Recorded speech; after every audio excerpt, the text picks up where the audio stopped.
tardes a todos nuestros asistentes. Quiero darles la más cordial bienvenida a todos y todas quienes nos acompañan en esta jornada.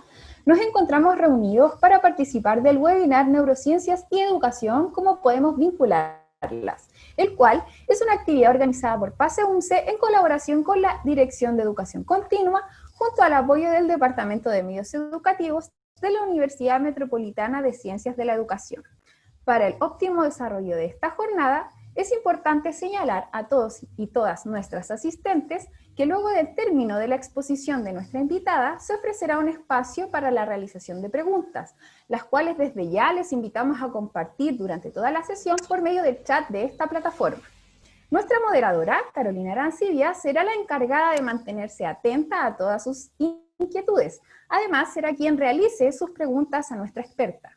Finalmente, les solicitamos por favor que puedan mantener sus micrófonos silenciados a lo largo de la sesión para evitar posibles interrupciones, además de que por favor puedan renombrarse en esta plataforma si es que el nombre que les aparece actualmente no coincide con el suyo.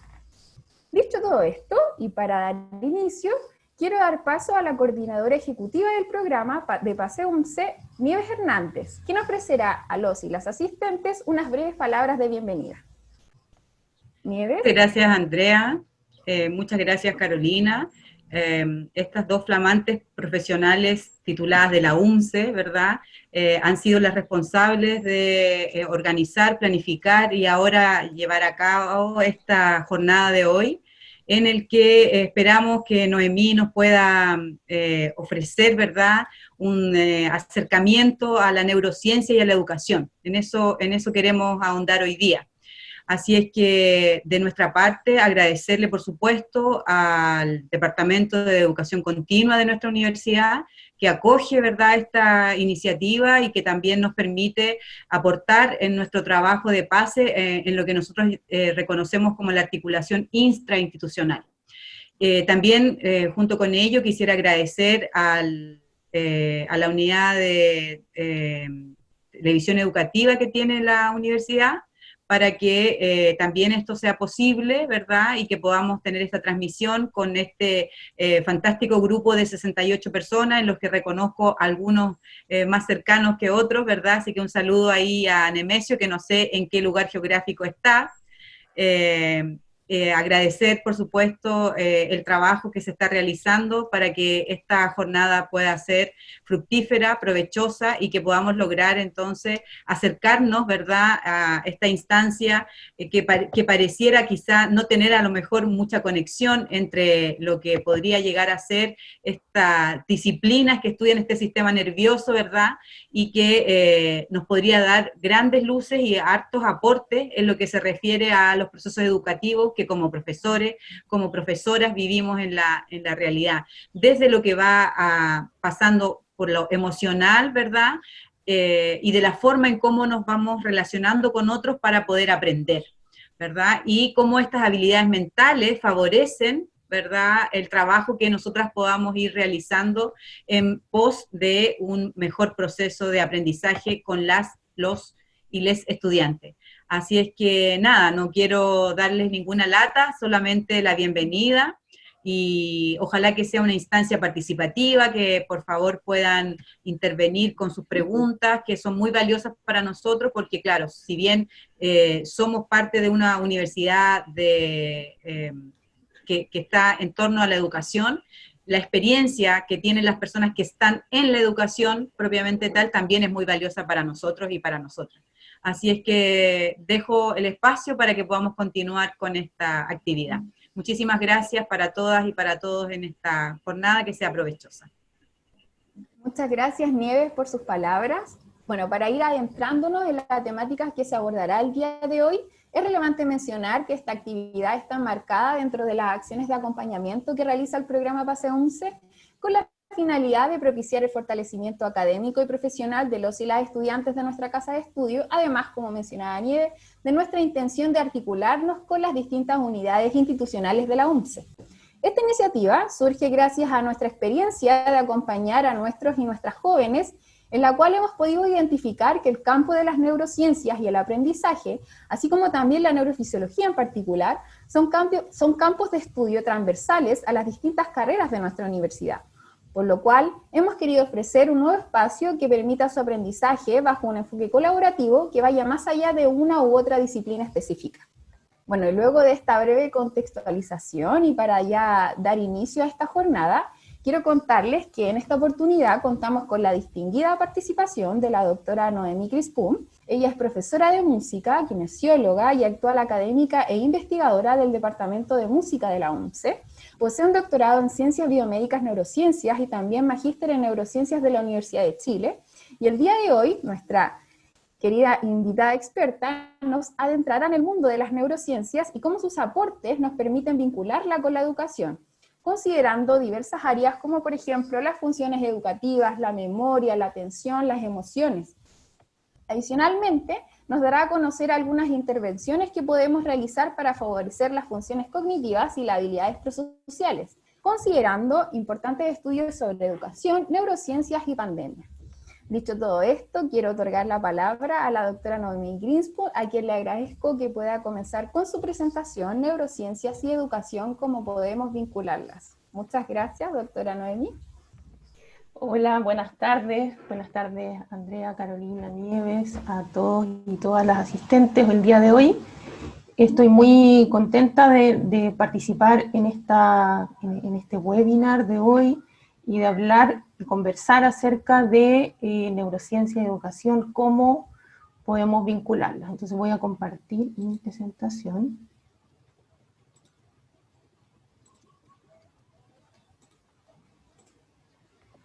Bien, ¿se ve? ¿Está todo bien? Bien, entonces vamos a comenzar con esta presentación, ¿cierto?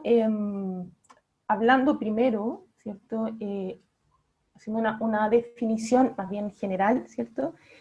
Acerca de lo que entendemos como neurociencia, y durante toda esta presentación vamos a ir viendo en el fondo cómo se ha intentado, ¿cierto?, vincular la neurociencia con la educación desde distintas perspectivas, ¿cierto?, pero estamos todavía, ¿cierto?, en la construcción de este vínculo. Entonces vamos a ir viendo cómo o de qué manera o de qué forma, ¿cierto?, la neurociencia ha podido aportar de alguna manera a la educación, y la educación también, en el fondo, es como en este diálogo, ¿cierto?, en este permanente diálogo. Entonces la neurociencia lo que busca es comprender desde múltiples miradas, ¿cierto?, y disciplinas, porque es ¿cierto?, interdisciplinaria, cómo se estructura y funciona nuestro sistema nervioso. Eso es como lo central, generando nuevo conocimiento que permita comprender cómo se organizan finalmente las conductas, ¿cierto?, y los procesos cognitivos más complejos, desde el funcionamiento del sistema nervioso y su interacción con el ambiente. Eso es más o menos una mirada general acerca de lo que es la neurociencia. Bueno, para poder hablar de neurociencia y educación, ¿cierto?, uno tiene que hablar de este camino, ¿cierto?, y tenemos que trazar un camino que hemos intentado, ¿cierto?, varias personas que nos dedicamos a la neurociencia y que también trabajamos en el ámbito de la educación, entre esto que nosotros hacemos en el laboratorio, ¿cierto?, en un ambiente más bien controlado, donde podemos controlar muchas variables, a lo que ocurre finalmente en un contexto, ¿cierto?, que es distinto, como es el aula, ¿ya? Y en eso, ¿cierto?, han habido algunos intentos, muchas de las cosas que nosotros observamos en el laboratorio, después cuando lo llevamos al contexto, digamos, más ecológico, a un aula, ¿cierto?, no necesariamente encontramos los mismos resultados. Por eso que hablamos de este camino, ¿cierto?, que cómo podemos vincular la neurociencia y la educación, y que todavía estamos transitando en ese camino, ¿ya?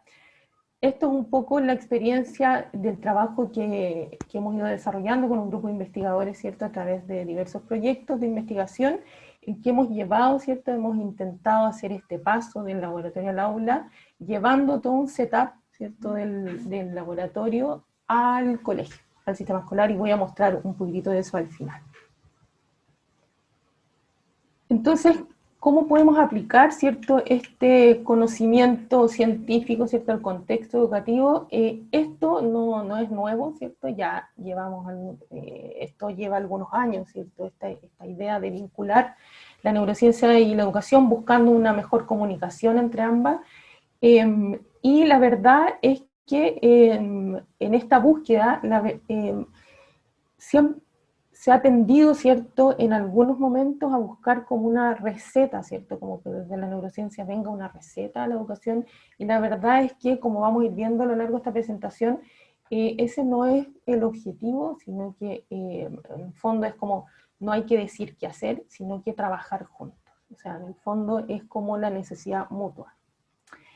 Vamos a hablar de algunos de los aspectos que muestro acá, ¿cierto? Por ejemplo, aprendizaje y memoria, vamos a hablar acerca un poquitito de lenguaje, atención, función ejecutiva. Lo que estoy mostrando aquí en el fondo son algunas de las líneas de investigación con las cuales se ha podido vincular la neurociencia y la educación y donde hay más evidencia, ¿ya? Esto es un artículo ya de hace algunos años, ¿cierto?, en que muestra, se hizo un estudio, ¿cierto?, primero con una encuesta, se encuestó a muchos profesores y profesoras, y luego se entrevistó a algunos de estos profesores y profesoras, y generalmente, o la respuesta más común que dieron los profesores y las profesoras era que encontraban que existía un rol, ¿cierto?, una relevancia de la neurociencia, en la educación, sobre todo lo relacionaban con cambios en la conectividad y la estructura cerebral, ¿ya? Lo que conocemos como plasticidad. Y que en el fondo reconocían que era parte de su actividad diaria, ¿cierto? Porque estaban relacionados con los procesos de aprendizaje que vamos a ver más adelante. Y otro de los aspectos relevantes de este artículo es que surge la idea de que la comunicación sería un factor clave en el éxito entonces de la puesta en práctica de aquellos hallazgos científicos, ¿cierto?, que surgen desde la neurociencia y en el aula. Por lo tanto, como decíamos anteriormente, es esta idea de la bidireccionalidad, ¿cierto?, que no es que viene de uno hacia otro, sino que tiene que haber esta comunicación y esta idea de interdisciplinariedad. ¿Qué ha ocurrido en este camino, ¿cierto?, en estos años en que se ha intentado hacer este vínculo entre neurociencia y educación? Una de las cosas que ha ocurrido es que han surgido algunos denominados neuromitos, ¿ya? No voy a ahondar mucho en los neuromitos, pero los voy a nombrar un poquitito para que sepamos un poco de qué se trata, ¿ya? Pero básicamente tiene que ver con un artículo que es del año 2016, donde se investigó acerca de cuáles eran los neuromitos más frecuentes, ¿cierto? Y básicamente, ¿qué significa un neuromito? Es una interpretación errónea. En el fondo que a partir de hallazgos que son reales, han sido mal interpretados, ¿cierto?, generalizados, o se han sobresimplificado, entonces finalmente se ha llegado a una conclusión que es errónea. Por ejemplo, voy a mostrar algunos. Esto del cerebro izquierdo y el cerebro derecho. Por ejemplo, que el cerebro, como se ve ahí en la imagen, que el hemisferio derecho es como el hemisferio artístico, relacionado como con todo lo que tiene que ver como con el arte, la literatura, la creatividad, y que el hemisferio izquierdo es más racional, etc. Y que, por lo tanto, se ha vinculado que hay ciertas personas entonces que tendrían, ¿cierto?, como que tenderían a tener un predominio de un hemisferio sobre el otro, así como ya, tú eres artista, entonces tienes un predominio del hemisferio derecho. Bueno, eso se sabe que no es así, y básicamente esto surge porque existe una lateralización, ¿cierto?, en algunas funciones en nuestro cerebro, o en algunas funciones que están más bien lateralizadas, pero eso no quiere decir que un hemisferio se encargue solamente de, por ejemplo, lo artístico y el otro hemisferio solamente de lo racional, sino que existe una conectividad muy importante entre ambos hemisferios. Otro de los neuromitos, llamados neuromitos, ¿cierto?, tiene que ver con lo que se ha definido como estilos de aprendizaje, ¿cierto? Lo que se ha visto es que estos procesos de aprendizaje ocurren a la vez, ¿ya? Y que es muy difícil, no podríamos establecer límites entre estilos individuales de aprendizaje, como que, por ejemplo, hay una persona que solamente aprenda a través del movimiento, ¿cierto? O solamente aprenda viendo algo, ¿ya? Ese límite, la verdad es que no lo podríamos establecer y por lo tanto también sería considerado como un neuromito, ¿ya? Y no existe además evidencia respecto a los estilos de aprendizaje. Sin embargo, esta idea de estilo de aprendizaje ha llegado, ¿cierto?, a distintos espacios, como por ejemplo incluso en algunos documentos, ¿cierto?, ministeriales aparece esta idea de estilos de aprendizaje. El otro neuromito que es bien frecuente, que a mí por lo menos me ha tocado escuchar en varias oportunidades y me han hecho bastante esta pregunta, es si usamos o no usamos el 10% de nuestro cerebro, ¿ya? Y la verdad es que digamos, como en el fondo, para mala suerte de nosotros, la verdad es que eso no es así. No es que tengamos reservado un 90% más de nuestro cerebro para poder utilizar, sino que en cada cosa que nosotros hacemos, ¿cierto? Y en general, cuando nosotros estamos haciendo cualquier cosa, incluso durante la noche, nuestro cerebro, o sea, mientras estamos durmiendo, incluso mientras dormimos, como vamos a ver más adelante, nuestro cerebro está muy activo, ¿ya? Se activan muchas regiones de nuestro cerebro. Por lo tanto, esta idea de que usamos solamente el 10% también es un neuromito. Bien. Habiendo mencionado algunos de los neuromitos, no lo dije todo, ¿cierto? Pero la idea era ver un poco cómo al traspasar, ¿cierto?, esta evidencia que surge en la neurociencia a otros ámbitos, ha ocurrido esto de la interpretación errónea. Pero sí hay otras cosas que voy a mencionar de aquí en adelante, ¿cierto?, que existe bastante, para las cuales existe bastante evidencia, y que son muy importantes a considerar, ¿cierto?, en los estudios que relacionan la neurociencia y la educación. Por ejemplo, un aspecto muy relevante es que nuestro cerebro es capaz de modificarse, ¿cierto? Y vamos a ver más adelante algunas intervenciones no farmacológicas, que permiten que nuestro cerebro cambie, ¿cierto?, digamos, a una tasa mayor. Porque siempre nuestro cerebro en el fondo está cambiando. Cada vez que aprendemos algo, nuestro cerebro cambia, ¿cierto? Y estamos expuestos, ¿cierto?, a un cambio, a una plasticidad funcional y sináptica durante todo el tiempo. Siempre que estamos aprendiendo, incluso durante toda nuestra vida. Esto ocurre durante toda nuestra vida. Hay periodos en la vida, ¿cierto?, considerados como periodos sensibles en que esto ocurre en una tasa mayor, pero durante toda nuestra vida existe esto que consideramos como plasticidad, ¿cierto? Aquí estoy mostrando algunos ejemplos, por ejemplo, y voy a mostrar más adelante, ¿cierto?, con más detalle, cómo el aprendizaje de un instrumento musical desde edades tempranas, ¿cierto?, y de manera sostenida en el tiempo, se ha visto que modifica nuestro cerebro, ¿ya? Y se ha visto cambios en ciertas regiones cerebrales, como algunas regiones asociadas a lo sensorial y a lo motor, como también en el cuerpo calloso, que es esta estructura que está formada, ¿cierto?, por fibras, ¿cierto?, o axones de neuronas, que comunica ambos hemisferios, sobre todo aquellas regiones del cuerpo calloso que unen o que conectan o que comunican regiones motoras. Bien, y entonces cada vez que nosotros cuando aprendemos, como dije recién, nuestro cerebro se modifica. Entonces, ¿cómo podríamos, desde la neurociencia, cómo se ha definido, ¿cierto? Esta es una de las definiciones sobre aprendizaje, ¿ya? Y el aprendizaje se define como un proceso mediante el cual nueva información es adquirida por nuestro sistema nervioso y es observable a través de cambios conductuales en el individuo. Es decir, lo podemos observar y lo podemos evaluar, ¿ya?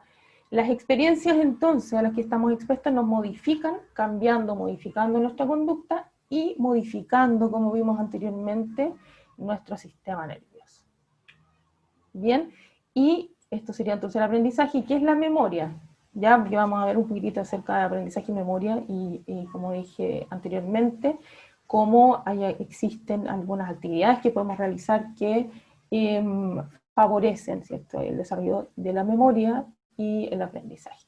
La memoria es el proceso de codificación, almacenaje y recuperación de la información aprendida. Así es como esta es una de las definiciones de memoria.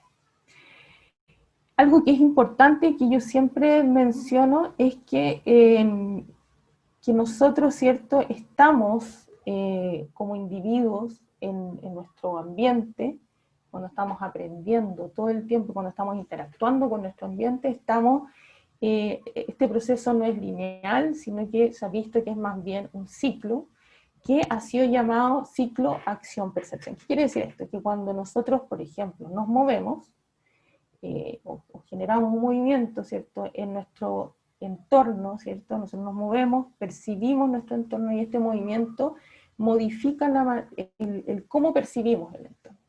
Y esta percepción, ¿cierto?, también influye en cómo nos movemos. Por lo tanto, existe, ¿cierto?, esta idea, se ha propuesto, ¿cierto?, de que toda capacidad perceptiva se encuentra situada en la oportunidad que tenemos de actuar sobre nuestro entorno. Y allí esto ocurre a distintos niveles, ¿cierto?, como se puede ver en este esquema de acá. Bien, y hablando sobre aprendizaje y memoria, voy a mostrar algunas descripciones, ¿cierto?, acerca de cómo esto ocurre, ¿sí?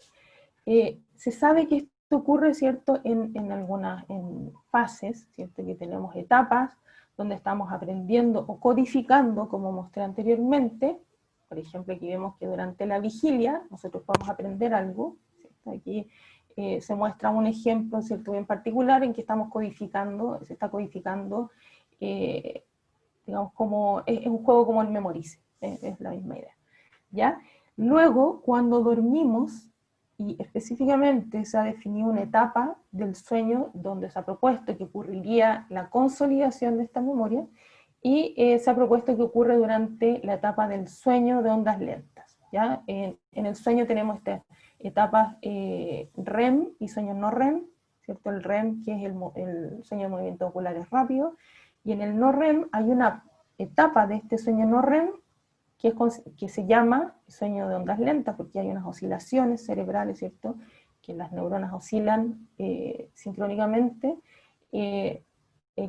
generando estas oscilaciones lentas. Y se ha propuesto que es justamente en esa etapa del sueño cuando se consolida lo que nosotros aprendimos mientras estábamos despiertos. Y luego podemos recordar, ¿cierto?, este aprendizaje al día siguiente. Por eso que siempre les recomiendo a los estudiantes que duerman antes de una prueba, ¿cierto?, que no pasen de largo. Ese es un tip, ¿cierto?, una idea para dejar. ¿Y qué es lo que se ha propuesto? ¿Por qué ocurriría esta consolidación? Porque la información que adquirimos durante la vigilia, ¿cierto?, cuando estamos aprendiendo, se transferiría desde una estructura cerebral llamada hipocampo, que se la vamos a ver más adelante, que está en el lóbulo temporal medial, desde esta región, ¿cierto?, se transferiría hacia la corteza cerebral para transformarse en conocimiento permanente y en memoria de largo plazo. Entonces la memoria la podemos clasificar por temporalidad. Existe la memoria de corto plazo, ¿cierto? Y dentro de la memoria de corto plazo hay una memoria de muy corto plazo, esta llamada memoria sensorial, que dura muy poquititos segundos. Luego tenemos la memoria de corto plazo propiamente tal, como la memoria de trabajo, que nos permite almacenar una cierta cantidad, por ejemplo, de ítems. Ejemplo de ello es recordar un número de teléfono, ¿cierto? Uno lo recuerda y después lo marca y se le olvida el número de teléfono. Ahora eso uno no lo hace mucho en la actualidad porque ya es más fácil enviar el número de teléfono y después uno lo pinta, pero hace algunos años atrás uno tenía que memorizar los números y después marcar. Eso es memoria de trabajo. Y luego en la memoria de largo plazo existe, o sea, definido, ¿cierto?, que existirían como dos grandes tipos de memoria a largo plazo, donde estaría la memoria no declarativa y la memoria declarativa. Y dentro de la memoria no declarativa hay un tipo de memoria, por ejemplo, que es aquella que nos permite recordar tareas, ¿cierto?, más bien motoras o hábitos, y dependería de estructuras cerebrales como los ganglios de la base. Ejemplo de ello es andar en bicicleta, por ejemplo. Cuando uno aprende a andar en bicicleta, primero, ¿cierto?, pone un cierto esfuerzo cognitivo para poder aprender, pero luego, cada vez que anda en bicicleta, se hace más bien de una manera más bien automática, ¿ya? Y existe el condicionamiento también, estaría dentro de estos tipos de memoria. Y en la memoria declarativa tenemos la memoria episódica y la memoria semántica, ¿ya? La memoria episódica tiene que ver con todos aquellos eventos o hechos que nos ocurren, ¿cierto?, durante nuestra vida. Como por ejemplo, me levanté en la mañana, caminé, fui a la cocina. El recordar todo eso en un espacio y un tiempo determinado, eso es memoria episódica y es dependiente de esta estructura cerebral que les mencioné recién, ¿cierto?, que es el hipocampo, que se ubica en esta zona de aquí, y en el hipocampo, que se encarga de la formación de nuevas memorias, específicamente de este tipo de memoria, ocurre un proceso, ¿cierto?, bien importante de plasticidad, que es lo que se conoce como neurogénesis, ¿ya? ¿Qué es la neurogénesis? Es la formación de nuevas memorias, o sea, de nuevas neuronas, ¿verdad?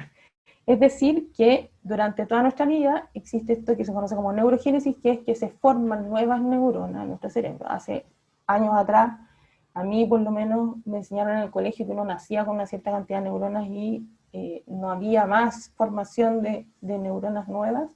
Bueno, hoy día se sabe que eso no es así, que se forman nuevas neuronas específicamente en dos regiones cerebrales, en el hipocampo y en el bulbo olfatorio. Entonces el hipocampo es muy relevante, ¿cierto?, para la memoria episódica, ¿cierto?, y para la memoria, entonces también, que nos permite ubicarnos en el espacio, la memoria espacial, ¿ya? Por ejemplo, el ejemplo más clásico, ¿cierto?, es el de los taxistas de Londres. ¿Por qué? Porque los taxistas de Londres tenían que dar un examen para obtener su licencia, para lo cual tienen que aprender una cantidad de recorridos enormes, ¿ya? Y se han estudiado bastante, ¿cierto?, los taxistas de Londres respecto a, por ejemplo, su hipocampo, y se ha visto que efectivamente el volumen hipocampal de las personas, digamos, de los taxistas de Londres es mayor, e incluso que existe un cambio, ¿cierto?, del volumen hipocampal desde el inicio del entrenamiento y el final, ¿ya? Y también personas que no, digamos, que tienen alguna lesión hipocampal, les cuesta mucho, ¿cierto?, orientarse en el espacio. ¿Bien? Y la consolidación dijimos que ocurre durante el sueño, ¿cierto?, específicamente durante el sueño, donde ocurriría esta transferencia de información desde el hipocampo hacia las cortezas. ¿Qué es la consolidación de la memoria? Entonces la consolidación de la memoria es un proceso que permite transformar estas memorias que todavía son lábiles, es decir, que podemos olvidar, a representaciones mucho más estables y que se integran a memorias de largo plazo que son preexistentes, ¿ya? ¿Por qué se propone que ocurriría durante el sueño? Específicamente porque el sueño es un estado en que hay una reducción de procesamiento de información, ¿cierto? Por lo tanto, constituiría una ventana óptima de tiempo para que ocurra esto que conocemos como consolidación de la memoria, ¿ya? Y lo que se ha visto, ¿cierto?, es que durante el sueño, aquí vemos por ejemplo un roedor, ¿cierto?, es una rata que está haciendo un recorrido, ¿cierto?, por un camino, ¿ya? Lo que se ha observado es que en el hipocampo hay unas neuronas, ¿cierto?, unas neuronas específicas que se han denominado place cells o neuronas de lugar. ¿Por qué? Porque esas neuronas codificarían el espacio, es decir, que estas neuronas se activan en lugares específicos del espacio durante un recorrido. Por ejemplo, si vemos esta rata que está caminando, ¿cierto?, de un punto a otro, existe una neurona 1 que se activa en esta parte del recorrido, una neurona 2 que se activa acá, y así sucesivamente, ¿ya? ¿Qué es lo que se ha visto? Que cuando esto ocurre durante la vigilia, cuando la rata, en este caso, va a dormir, ¿cierto?, duerme, estas mismas neuronas se activarían, ¿cierto?, y en el mismo orden, ¿ya? Es decir, lo que se conoce como reactivación durante el sueño. Pero esto no solamente se ha observado en roedores, uno podría decir, claro, esto se ha visto en roedores y por eso es que este vínculo entre neurociencia y educación a veces se hace tan importante, y tiene que ver con que muchos de los experimentos se hacen en modelos, ¿cierto?, que no son humanos, pero también se han hecho estos experimentos en humanos, ¿cierto?, estas experiencias también se han realizado en humanos, y se ha visto que también durante el sueño, ¿cierto?, ocurre este proceso de consolidación y que este es un artículo más bien antiguo, del 2007, pero este grupo, ¿cierto?, ha investigado durante muchos años este proceso de consolidación de la memoria, y lo que se vio en este artículo es que justamente las personas, estos eran jóvenes, ¿cierto?, estudiantes que aprendían, hacían esta tarea como de memorice, y les ponían un odorante mientras aprendían, que es como un aroma. Después les ponían cierto odorante, habían distintas condiciones, y en una de estas condiciones les ponían el mismo odorante al dormir, ¿cierto?, durante el sueño en ondas lentas, que lo estaban registrando, y luego tenían que hacer la tarea al día siguiente. Bueno, lo que se observó es que a estas personas que les habían puesto el odorante durante la fase de aprendizaje y durante el sueño en ondas lentas, recordaban mejor al día siguiente. Entonces esta es como la primera investigación que demuestra, ¿cierto?, este proceso en humanos. Bueno, otro de los aspectos relevantes, ¿cierto?, que nos permiten vincular la neurociencia y la educación es las funciones cognitivas, ¿cierto? Ya habíamos hablado del aprendizaje y la memoria, y específicamente un grupo de funciones cognitivas denominadas funciones ejecutivas. ¿Qué son las funciones ejecutivas? Las funciones ejecutivas son procesos cognitivos que permiten una conducta independiente y de autorregulación, ¿ya? Son muy importantes para nuestro funcionamiento durante la vida y se empiezan a desarrollar desde etapas tempranas del desarrollo. ¿Qué es lo que permiten? Permiten la inhibición, la flexibilidad cognitiva, es decir, tener la flexibilidad, por ejemplo, este es uno de los ejemplos de flexibilidad cognitiva, de poder cambiar de una tarea a otra, ¿cierto?, rápidamente. También involucra la conducta orientada a metas y mantener información para ser utilizada por la memoria de trabajo. ¿Ya? Existen distintas definiciones y divisiones de la función ejecutiva, hay distintos autores que las han definido más o menos, digamos, algunos las dividen en 3, otros hacen otra división, pero estas que estoy mencionando aquí son más o menos las más, como las definiciones más utilizadas. Lo que se ha visto es que la flexibilidad cognitiva se relaciona con la creatividad. No voy a ahondar en esta presentación porque cada uno de estos temas es muy largo, ¿cierto? Pero básicamente si uno piensa en nuestro sistema educativo, y algo que también los invito a pensar, los invito a pensar durante esta presentación y más adelante, es si es que fomentamos la creatividad y la flexibilidad cognitiva en nuestros espacios, ¿cierto?, educativos, en el aula. Existen ciertos ambientes y actividades que se ha visto que favorecen el desarrollo de la creatividad y también el desarrollo de la flexibilidad cognitiva. Por ejemplo, aquellas que nos permiten aprender a manejar el estrés, y también se ha visto que el ejercicio físico influye en el desarrollo de estas funciones ejecutivas, ¿ya? Y eso es un poco lo que voy a mostrar también más adelante. Entonces aquí podemos ver cómo esto es un esquema que muestra cómo a lo largo de los años, ¿cierto?, de nuestra vida se van desarrollando estas distintas funciones ejecutivas. Por ejemplo, vemos que el desarrollo de la inhibición, ¿cierto?, el control de los impulsos, se desarrolla más o menos, ¿cierto?, a los 5 o 6 años empieza el desarrollo de esa, digamos, función ejecutiva. Luego tenemos que esto empieza, ¿cierto?, se va desarrollando, ¿cierto?, va aumentando también la capacidad de la memoria de trabajo, la flexibilidad cognitiva, ¿cierto?, y así más adelante, ¿cierto? Pero en estos primeros años hay un gran desarrollo, ¿cierto?, y evolución de estas funciones ejecutivas que mencioné anteriormente. La atención, ¿cierto?, que es otro de los aspectos relevantes cuando hablamos de cognición, es aquella función cognitiva, ¿cierto?, que nos permite filtrar, pasar, es decir, pasar cierta información para un mayor procesamiento. Lo que nos permite es unir o enlazar características que nos permiten representar objetos, ¿cierto? Y se ha propuesto que también tendría que ver con la conciencia, nos permite enfocar, destacar un objetivo y seleccionar ciertos objetivos para la memoria, la conciencia o la acción.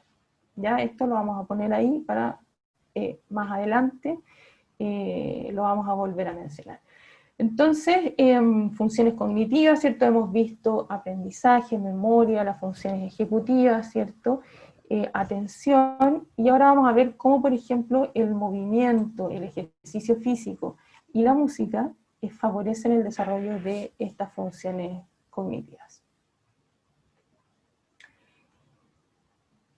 Esto es un artículo que salió en el New York Times, donde muestran y habla acerca del sedentarismo. Se ha estudiado mucho acerca de cómo influye el ejercicio físico, ¿cierto? No solamente desde el punto de vista musculoesquelético, sino que hace algunos años ya se ha descubierto que el ejercicio físico tiene un efecto sobre nuestro sistema nervioso. Ya más o menos a fines de los años 90 se empezó a estudiar, ¿cierto?, cómo el ejercicio físico favorece la memoria, y más adelante, ¿cierto?, se ha visto que también favorece el desarrollo de las funciones ejecutivas.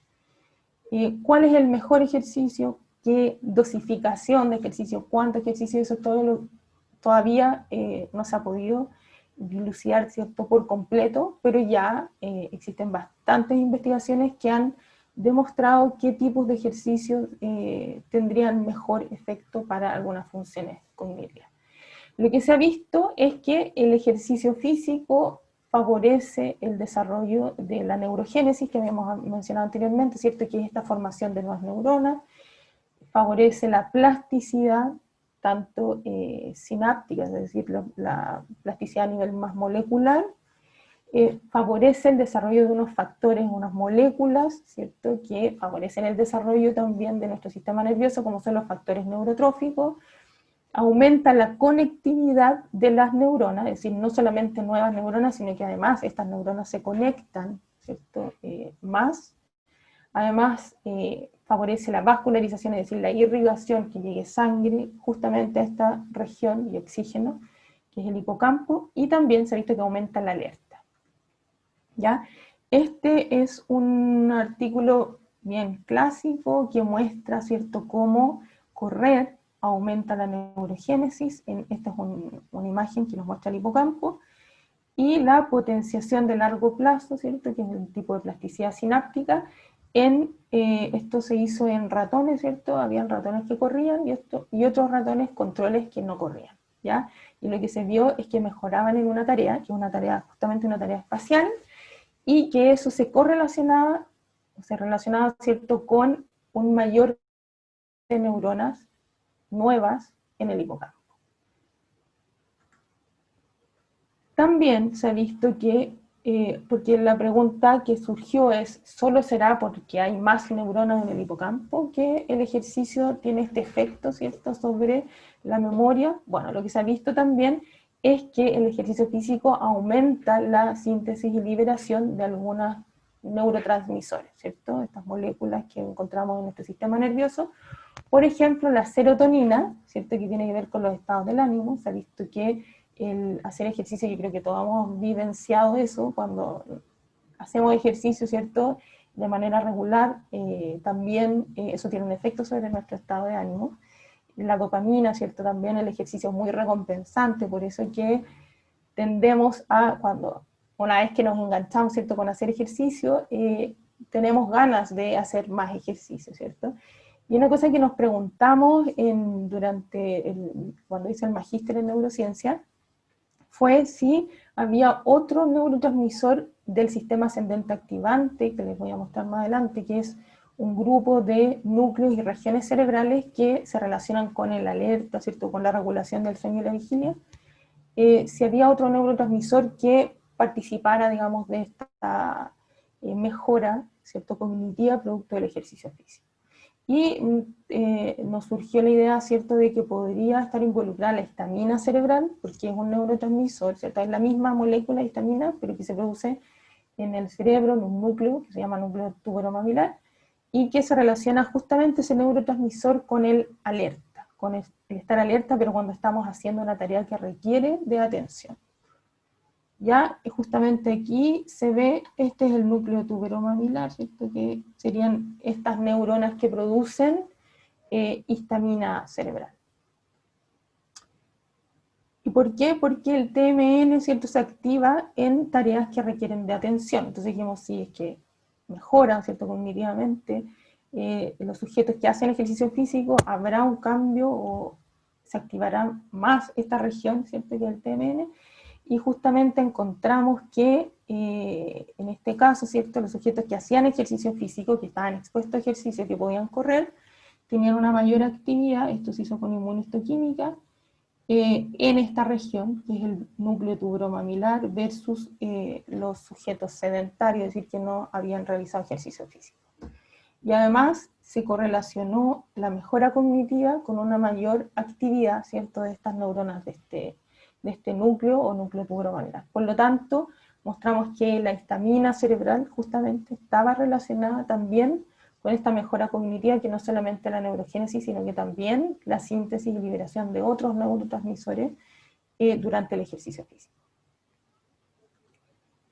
Lo que se ha visto es que el ejercicio no solamente crónico, no solamente hacer ejercicio durante mucho tiempo mejora cognitivamente, sino que también el ejercicio agudo, es decir, sesiones de ejercicio antes de, por ejemplo, hacer una tarea cognitiva, o por ejemplo antes de entrar a una clase podría ser, también genera efectos positivos. Aquí se vio que 20 minutos de ejercicio agudo, aeróbico, a una intensidad moderada, ya que eso también se vio, que cuando la intensidad era muy alta, se generaba un efecto, ¿cierto?, como negativo sobre lo cognitivo. Pero si era una intensidad moderada, se generaba una mejora en la atención, mejoró en la velocidad de procesamiento y un aumento de la alerta.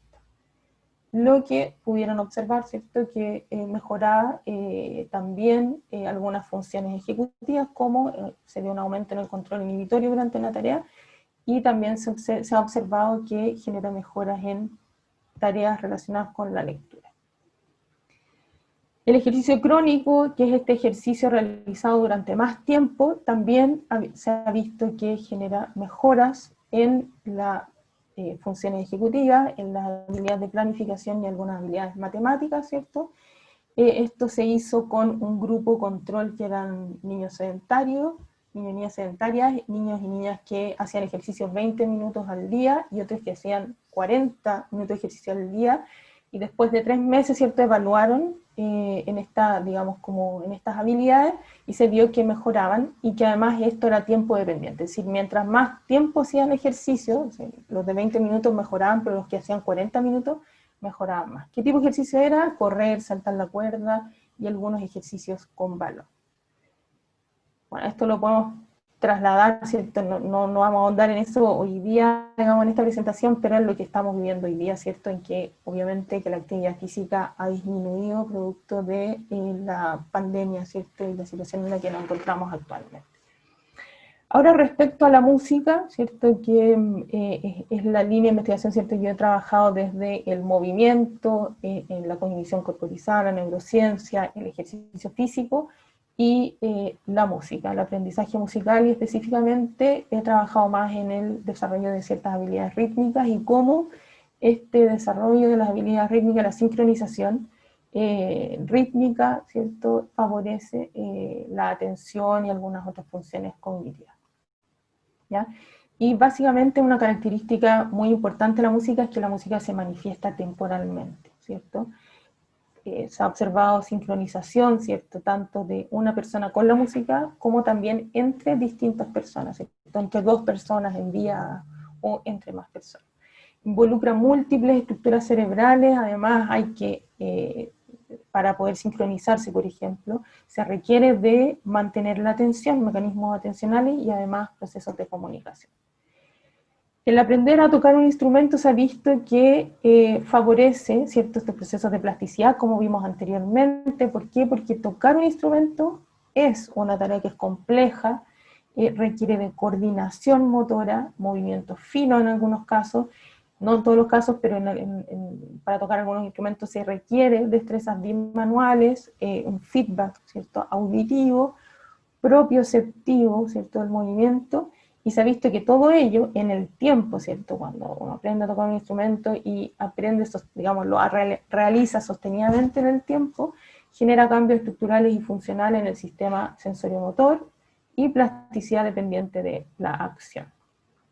Este es un paper muy nuevo que se publicó este año, hace poquito, la doctora, digamos, una investigación liderada por la doctora Leonie Kausel, donde mostraron que niños y niñas que estudiaban violín, ¿cierto?, desde edades tempranas, a lo largo del tiempo, ¿cierto?, eran niños que habían estudiado violín, ¿cierto?, por un tiempo determinado, mejoraban su memoria, ¿cierto?, su memoria de trabajo, y aquí mostraron, ¿cierto?, la atención visual selectiva y la atención selectiva auditiva, ¿cierto?, cómo mejoraba a partir de, digamos, en estos niños que habían estudiado violín, en comparación con niños que no habían tenido, digamos, no habían estudiado violín, digamos, de esta misma manera.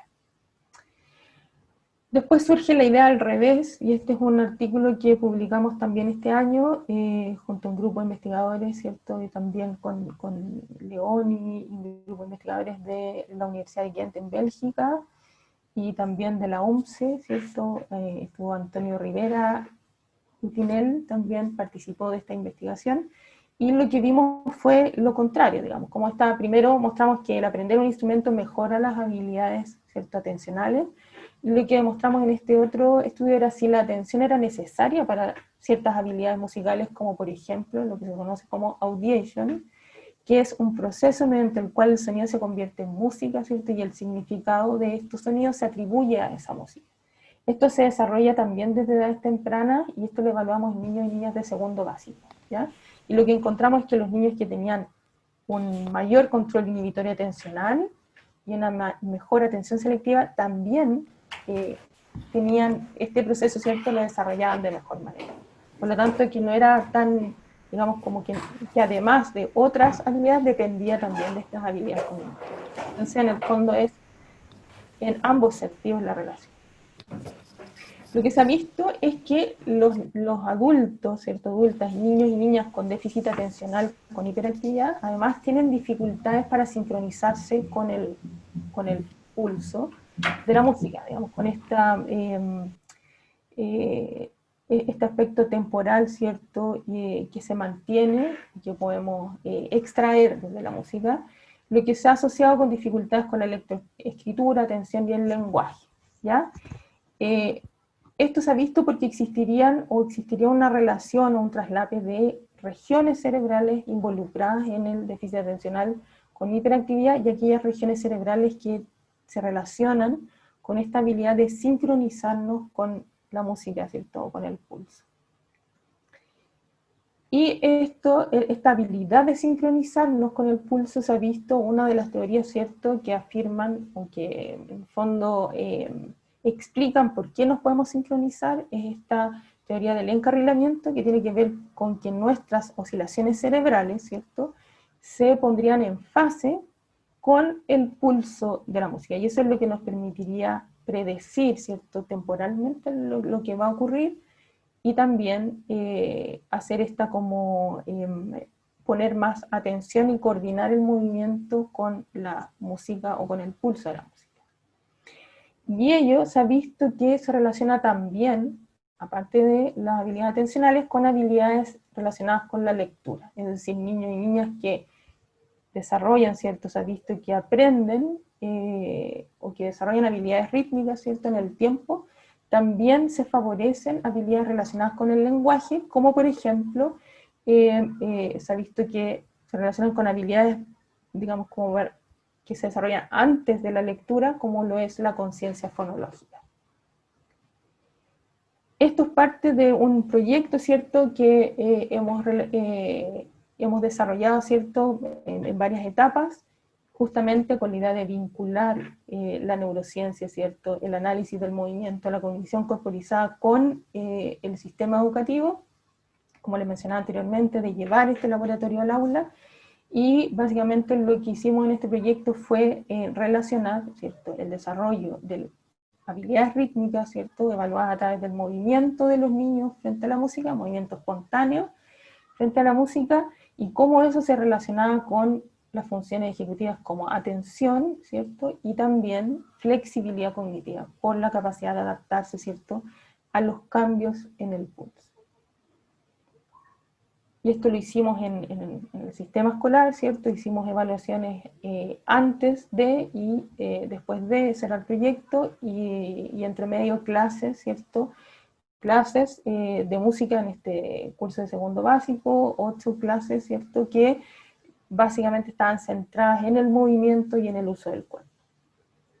Y finalmente, esta es otra investigación que también relaciona el movimiento, ¿cierto?, con habilidades atencionales que hicimos con bailarines, ¿cierto?, estudiantes de danza contemporánea y bailarines profesionales, ¿ya? Con la idea de que el control postural no es un proceso totalmente automático, sino que requiere de ciertos niveles atencionales, y lo que hicimos fue ponerles tareas duales, es decir, tareas que lo hacían más complejo, y ver en el fondo cómo estas habilidades podían ser mejores, ¿cierto?, durante el tiempo, ¿cierto?, cómo se iban desarrollando durante un año, ¿cierto?, en estudiantes de danza al inicio y al final. Eso. Finalmente, para terminar, ¿cierto?, termino con esta imagen de este puente que está en construcción, ¿cierto?, que en el fondo depende, como dije anteriormente, no solamente desde la neurociencia hacia la educación, sino que también en esta interacción entre la educación, la neurociencia y sobre todo en el trabajo de equipos interdisciplinarios. Es decir, mi mirada siempre va en relación a que cuando investigamos nos necesitamos todos. Necesitamos gente de distintos ámbitos, de distintas disciplinas, ¿cierto?, para poder generar finalmente este vínculo. Eso, muchísimas gracias. Y queda abierto, ¿cierto?, para las preguntas. Muchísimas gracias a usted, doctora Noemí Greenspun, por su interesante presentación. Ahora vamos a proceder a iniciar la ronda de preguntas que nuestros participantes han ido compartiendo a través del chat durante el desarrollo de toda su presentación. Para esto, y en honor al tiempo, fuimos seleccionando algunas de ellas.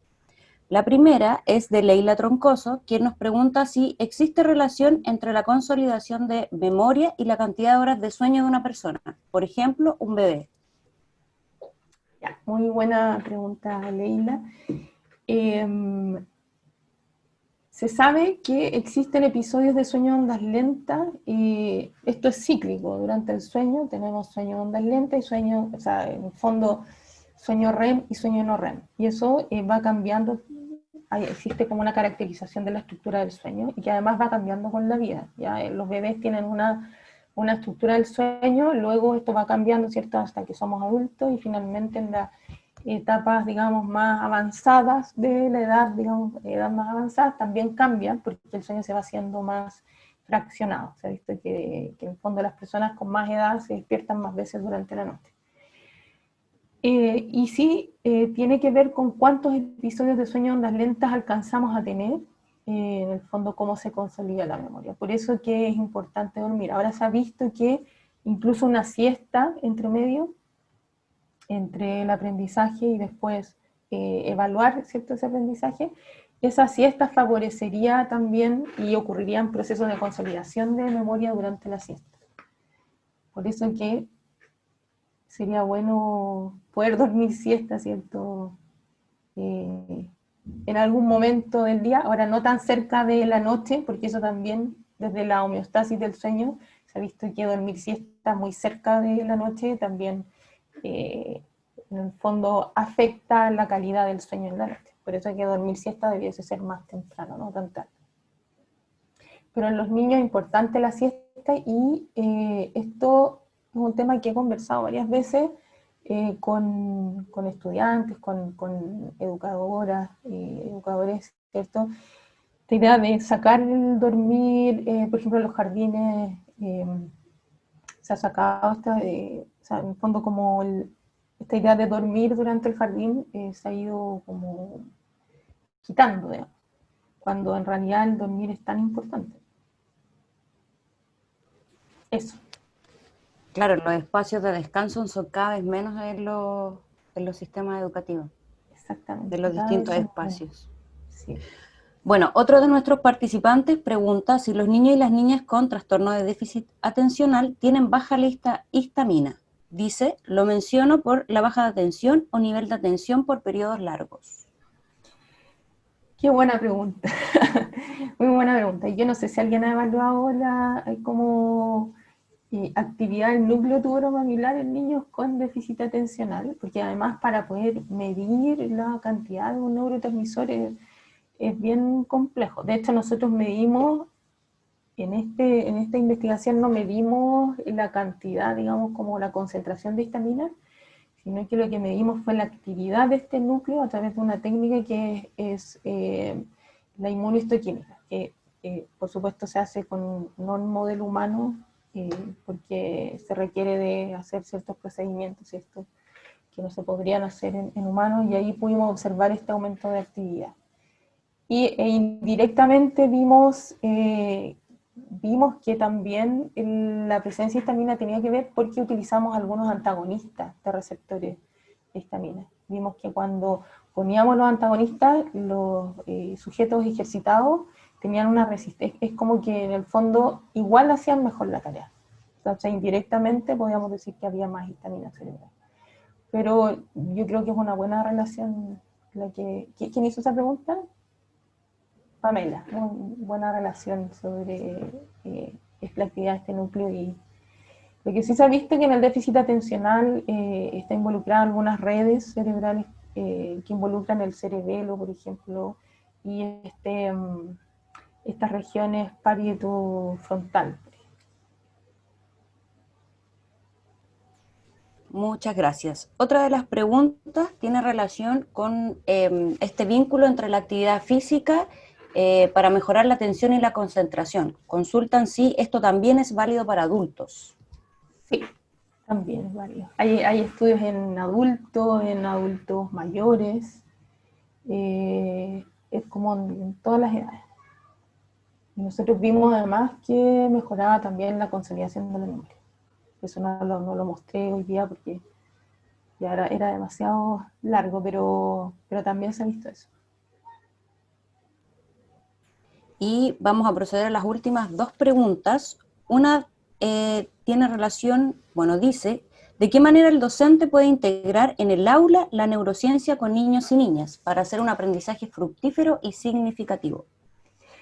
Ya, como dije al principio, yo creo que en el fondo como que no se pueden dar recetas así exactas acerca de, porque hay mucho conocimiento que viene también desde la educación. No tenemos que pensar como que la neurociencia nos va a entregar todo, porque desde la educación y de otras disciplinas como la psicología, el aprendizaje, también hay mucho conocimiento que desde la sociología, que es muy relevante, cómo interactuamos, cómo influye el ambiente, por ejemplo.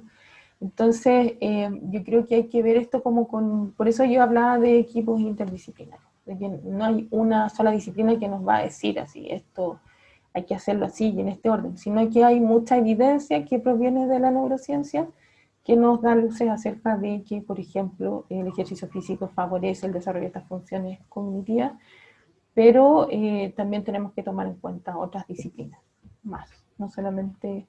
Y no es que la neurociencia le va a decir a la educación tiene mucho que decir como ciencia, digamos, como ciencia de la educación. Y nuestra última pregunta, ¿cómo cree usted que se podría comenzar a avanzar a derribar las prácticas educativas que se han basado en neuromitos, comprendiendo que muchas de ellas ya están insertas incluso en proyectos educativos y, como usted misma comentaba, en documentos ministeriales? Yo creo que haciendo estas cosas, como conversando, estableciendo diálogos, estableciendo conversaciones, formación, que esté presente esto, por ejemplo, en la formación inicial docente, que no sea, que no nos quedemos con la idea como esta caja negra, ¿cierto?, que no sabe muy bien cómo funciona. Eso yo creo que es importante, en el fondo, como que pensemos que la educación tiene que estar basada en conocimiento, en evidencia, digamos, y que, como dije anteriormente, no proviene de un solo lugar, digamos, sino que de distintos ámbitos. Pero yo creo que eso, generando estos espacios de conversación y de discusión, o sea, no digamos, de discusión académica. Bueno, luego de este nutritivo espacio y también agradeciendo toda la motivada participación de los estudiantes, hubo muchas preguntas, pero que en honor al tiempo no pudimos ahí recoger, queremos agradecerlas. También queremos agradecer profundamente la participación de la doctora Noemí Grinspoon, quien con su exposición nos ha permitido conocer mucho más sobre el vínculo existente entre la neurociencia y la educación, y como todos y todas quienes nos encontramos involucrados en procesos educativos, también podemos ir incorporando estos aportes, como usted menciona, a nuestras intervenciones, pero también rescatando lo que decía usted, que todos tenemos algo que aportar también, ¿cierto? Quiero agradecer también a la Dirección de Educación Continua, en especial a su director Enrique Portales y secretaria académica Karina Alvarado por su valioso apoyo y colaboración, al Departamento de Medios Educativos de la UNCE por su excelente trabajo y disposición que nos permitió el adecuado desarrollo de este webinar, y por último, pero nunca menos importante, a todos y todas quienes nos han acompañado hoy. Quiero mencionarles también como información importante que les será enviado por correo un formulario para evaluar esta sesión, el cual les solicitará algunos datos personales y percepciones sobre esta actividad, para luego también hacer entrega de sus constancias de participación, así que por favor no olviden completar la encuesta. Les comento que estamos felices de poder haber realizado esta actividad, fruto del esfuerzo conjunto de distintas unidades e integrantes de la UNCE, así que esperamos también pueda ser la primera de muchas en favor de nuestros estudiantes y el apoyo a su trayectoria formativa. Como decía aquí nuestra invitada experta, tenemos que seguir con estas conversaciones que puedan aportarnos a todos nosotros, ¿verdad? Y para ir cerrando, quiero otorgar un último espacio nuevamente a nuestra coordinadora ejecutiva de PASE UNCE, quien va a ofrecer también sus apreciaciones y agradecimientos finales. Ahora, Nieves, si nos puedes dar el gusto. Muchas gracias, Andrea. Bueno, nada que decir, solamente agradecer a Noemí, por supuesto, esta excelente exposición que nos permitió acercarnos un poco más a todo esto de la neurociencia y la educación. Creo que fue un muy valioso aporte. También valorar a estos participantes muy activos que estuvieron haciendo preguntas muy interesantes que además aportaron a enriquecer esta jornada. Y por supuesto a este equipo que está organizando este trabajo, que por supuesto para nosotros tiene un valor muy significativo, como son ustedes, Andrea, Carolina, y por supuesto a todas las personas que no se ven, como Denik, por ejemplo, que está trabajando desde medios educativos, o Eugenio, ¿verdad?, que por sus compromisos académicos no pudo participar directamente hoy día. Pero solo eso, como dejar el espacio para que puedan seguir interactuando quizá con esta temática y que nos permita, por favor, continuar en esta línea de acercar estas ciencias, ¿verdad?, a la educación, que es nuestro norte, por supuesto. Así que muchísimas gracias y felicitaciones y agradecimientos a todos. Muchas gracias a todos por acompañarnos.